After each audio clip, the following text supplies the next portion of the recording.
This video shows how to cut food into slices using the fork secure technique. This method ensures that the food is stable and keeps fingers out of the way while it is cut. This is a useful method to use, especially with pupils that are less confident using a knife.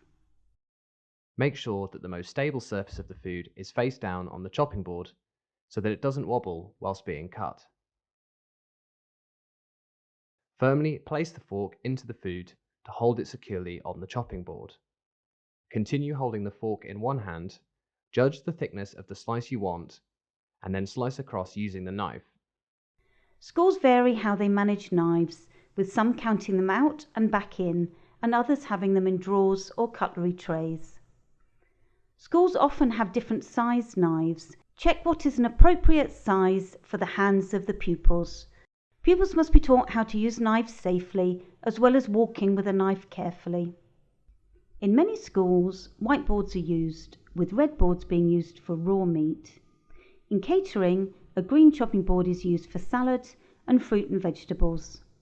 Brown boards are used for root vegetables, and white for dairy and bakery products. Move the fork back so that you can slice the rest of the food. You may need to place the knife down so that you can reposition the fork. Here's another example of a fork secure. Push the fork into the tomato and then slice. You will need to judge how thick you want the slices to be. Check your school policy for risk assessment, first aid and dealing with accidents. Ensure that you know and follow the school policy on dealing with and reporting any accidents, such as cuts and burns. Top tips. Be vigilant when pupils are using knives. Ensure pupils use this safe knife technique when cutting and slicing. Check that all knives are clean and accounted for at the end of the lesson.